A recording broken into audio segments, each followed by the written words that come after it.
తాకట్లో ఉన్న మీ బంగారాన్ని విడిపించి ఆ రోజు ఆన్లైన్ రేటుకి కొంటాం. Sharma gold company. పహల్గామ్ ఉగ్రదాడికి ప్రతీకారంగా భారత సైన్యం ఆపరేషన్ సింధూర్ పేరుతో పాక్ పీఓకేలోని ఉగ్ర స్థావరాలపై దాడి చేసింది. 25 నిమిషాల్లోనే ఈ ఆపరేషన్ ముగించి జైషే హిజ్బుల్ స్థావరాలను ధ్వంసం చేశారు. ఈ ఆపరేషన్ ముగిసిన అనంతరం కేంద్ర రక్షణ విదేశాంగ శాఖ బ్రీఫింగ్ ఇచ్చింది. ఈ బ్రీఫింగ్ అనంతరం 2 మహిళా అధికారులు అందరి దృష్టిని ఆకర్షించారు. ఇందుకు ఆ 2 మహిళా అధికారులు ఎవరు? ఆపరేషన్ సింధూర్ లో వారి పాత్ర ఏంటో తెలుసుకుందాం.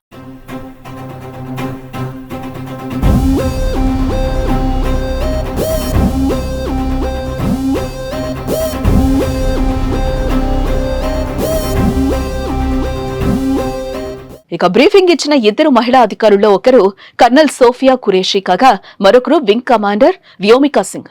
మొదటగా సోఫియా గురించి తెలుసుకుందాం. గుజరాత్ కు చెందిన సోఫియా బయోకెమిస్ట్రీలో పోస్ట్ గ్రాడ్యుయేషన్ పూర్తి చేశారు. సోఫియా తాతగారు కూడా ఇండియన్ ఆర్మీలోనే విధులు నిర్వహించగా ఆమె తండ్రి కూడా కొన్నేళ్ల పాటు సైన్యంలో పనిచేశారు. సోఫియా భర్త మెకనైజ్డ్ ఇన్ఫాంట్రీలో అధికారిగా పనిచేస్తున్నారు. వారికి ఓ కుమారుడు కూడా ఉన్నట్లుగా తెలుస్తోంది. ఇక ఆమె 1999లో భారత సైన్యంలో చేరారు. చెన్నైలోని ఆఫీసర్స్ ట్రైనింగ్ అకాడమీ నుండి శిక్షణ పొందారు.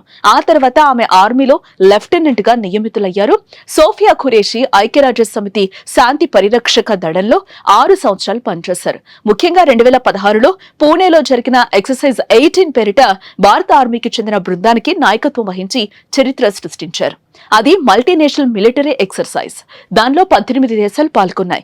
అన్ని దేశాలు ఉన్నప్పటికీ ఒక్క భారత బృందానికి మాత్రమే మహిళా నాయకత్వం వహించడం గమనార్హం. ఇక ఆర్మీ సిగ్నల్ కార్ప్స్ కు చెందిన సీజన్డ్ ఆఫీసర్. 3 దశాబ్దాల ప్రయాణంలో ఆమె రాజీ లేని వైఖరి ప్రదర్శించారు. తొలి chief of defence staff general Bipin Rawat ఆమె పనితీరును ప్రశంసించారంటే అర్థం చేసుకోవచ్చు ఆమెలోని నైపుణ్యం.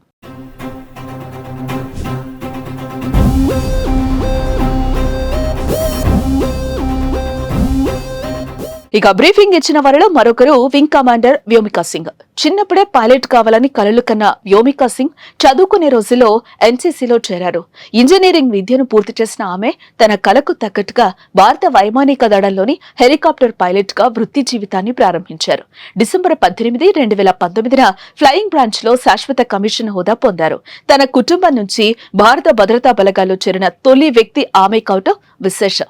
జమ్మూ కశ్మీర్, ఈశాన్య భారతంలోని ఎత్తైన ప్రాంతాలతో పాటు అత్యంత సవాల్తో కూడిన ప్రాంతాల్లో చేతక్ చీతా హెలికాప్టర్లను నడిపారు. పలు రెస్క్యూ ఆపరేషన్లలో పాలు పంచుకున్నారు. ఇలా 2 మహిళా అధికారులు దేశం గర్వించే హోదాలో ఉండి ఆపరేషన్ సింధూర్ దాడిపై బ్రీఫింగ్ ఇచ్చారు. యావత్తు ప్రపంచాన్ని ఆకర్షించారు.